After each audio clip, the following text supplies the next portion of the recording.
meus amigos do programa Colunas de Luz. E é com muita satisfação que nós estamos aqui praticamente encerrando a 36ª Semana Espírita. E nos dá o prazer hoje de fazer a última palestra deste evento, o nosso irmão Geraldo Campelli, de Brasília, Distrito Federal. Geraldo já esteve aqui o ano passado, não foi, Geraldo? Pois? Não foi no ano passado, foi no ano retrasado. No ano retrasado. Ele esteve aqui no ano retrasado e nós não damos sossego para ele. De volta e meia nós estamos trazendo. Geraldo é um palestrante espírita que percorre o Brasil todo divulgando essa maravilhosa doutrina. E nós queremos, primeiro, Geraldo, agradecer a sua disponibilidade de estar aqui conosco nesse encerramento da 36ª Semana Espírita. Geraldo, você é de Brasília e lá, certamente, você tem atividades no Espiritismo. Qual é a casa que você frequenta lá? O que é que você faz? Dá umas informações. Eu venho do interior de São Paulo e desde que eu cheguei em Brasília, há 35 anos, eu estou na Federação Espírita Brasileira. Hoje nós estamos ocupando uma das vice-presidências, trabalhamos na área da divulgação, na área da editoração do livro, envolvendo desde a preparação, produção e também o marketing, não é? A divulgação do livro espírita. Trabalhamos também com palestras, mas o mais importante é a gente ter essa consciência da necessidade de estarmos estudando cada vez mais a doutrina espírita, não é? Sem dúvida. E, Geraldo, hoje você vai falar sobre a origem do bem e do mal. Dá um resumo para nós, qual é a origem do mal e depois do bem. Pois é, essa questão do mal que instiga muito mais do que o bem aparentemente, porque ele faz propaganda de si mesmo, o mal é marqueteiro, o mal assim parece nos atrair devido às nossas próprias condições ainda inferiores, nos instiga em termos das nossas tendências, né, e das nossas limitações e imperfeições, mas o mal, de fato, conforme nos coloca com muita clareza Allan Kardec em A Gênese, ele não existe como origem divina. O mal é uma criação do homem devido ao livre-arbítrio mal utilizado. O bem, ao contrário, é uma criação de Deus e existe independentemente da nossa vontade. Então o bem existe e faz parte da própria lei divina, o seu emprego, a sua atuação na nossa vida. O mal só existe enquanto nós o alimentamos. A partir do momento que a gente deixa de alimentar o mal, ele deixa de existir. É como, por exemplo, a sombra, que quando você acende a luz, a sombra se dissipa. Assim também o mal. Chegou o bem, ele vai embora. Sempre me faz essa pergunta no meu programa, que nosso programa tem 3 divisões. A primeira eu falo sobre a doutrina, a segunda é uma entrevista, e a terceira eu respondo perguntas dos telespectadores. Eu vou fazer uma pergunta que sempre me fazem. Sim. Existem forças do mal? Existem forças do mal, assim como existem espíritos maus, mesmo que temporariamente.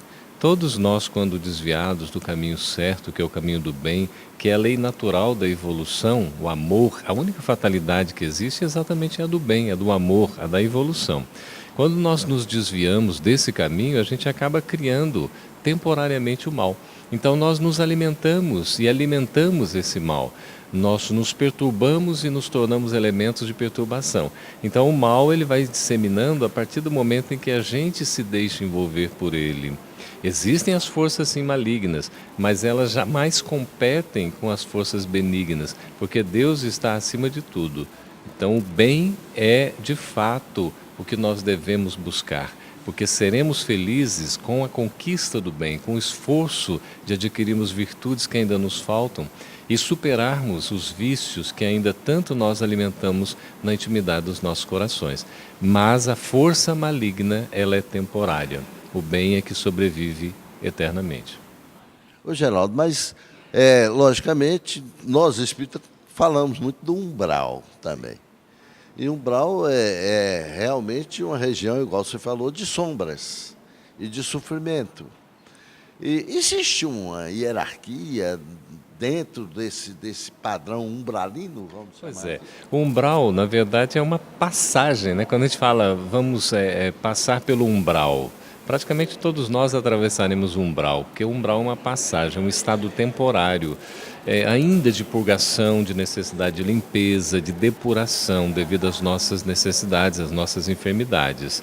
Existem sim na própria estrutura do plano espiritual, não de maneira circunscrita, para dizer que é um local físico propriamente, mas que se reúne, aglomeram almas, espíritos, de acordo com as suas necessidades, afinidades, seus gostos, suas simpatias e antipatias, acabam se reunindo devido às suas necessidades. Aí nós temos desde os planos mais densos, abismos, cavernas, vales dos suicidas, né? Temos aí os umbrais, aí como também temos regiões que já são mais elevadas, né? As colônias, os hospitais, né? As esferas mais avançadas, os mundos felizes de todos. Temos equipes de resgate também? Sem dúvida alguma. Por isso que o bem sempre está presente, mesmo onde há sombra, aparentemente não há luz, como nos fala Camilo Castelo Branco, lá no livro Memórias de um Suicida, vai lá os trabalhadores de Maria, né? Os samaritanos vão fazer um trabalho todo de amor, de resgate àqueles que são necessitados. Assim também no umbral, por exemplo, o próprio André Luiz foi resgatado do nosso lar por um ato de intercessão, de amor da sua mãe.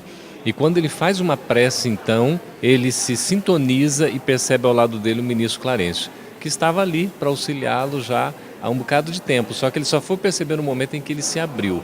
Então a assistência nunca falta, jamais falta, porque a providência está presente em todos os lugares. É assim que Allan Kardec nos ensina no livro A Gênese. A providência está em todos os lugares. Como no umbral há uma hierarquia, igual você falou, existe também, logicamente, uma hierarquia no plano espiritual, onde os espíritos mais evoluídos, menos evoluídos, mas todos do bem. É assim mesmo? Essa hierarquia ela se dá pelo próprio processo evolutivo. Então é uma questão de uma evolução intelecto-moral. Depende muito da intelectualidade, do avanço dos conhecimentos, mas sobretudo da moralidade. É o espírito que conquista as virtudes, é um espírito que já é voltado para o bem, que já se esforçou, então ele já conquistou determinados patamares, por isso ele tem uma autoridade moral. Essa hierarquia existe como uma aplicação natural do próprio estado do espírito, não é uma coisa imposta verticalmente, de cima para baixo, eu mando, você obedece, não. É uma autoridade que é reconhecida pela própria conquista que o espírito realizou, pelo seu esforço e que hoje está no estado, né, já de superioridade e muitos até de pureza. Ô Geraldo, nós agradecemos demais a sua disponibilidade para nos esclarecer a respeito disso.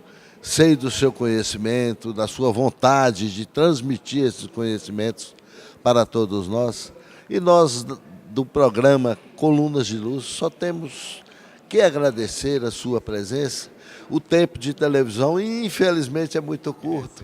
A gente quer ser, com esses assuntos, a gente quer ser de falar meia hora, uma hora, mas é impossível. Eu que agradeço.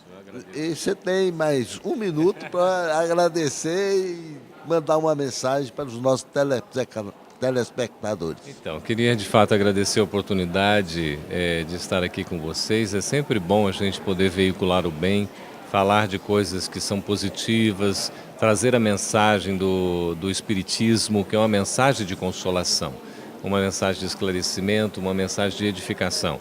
E em tempos tão difíceis, quais esses que nós estamos vivendo, a gente precisa ter essa certeza de que não estamos sós, não estamos abandonados, de que a presença divina está na intimidade dos nossos corações e nós precisamos fazer o máximo de esforço para levar isso adiante, nas ações do nosso dia a dia, nos pensamentos que nós emitimos, nas palavras que nós falamos, na convivência que nós temos com nossos semelhantes, levando o bem, o amor, a prosperidade espiritual, na certeza de que o bem vai triunfar com certeza. E assim, meus queridos amigos do programa Colunas de Luz, nós encerramos mais essa entrevista da 36ª Semana Espírita. Nós chamamos agora os nossos comerciais.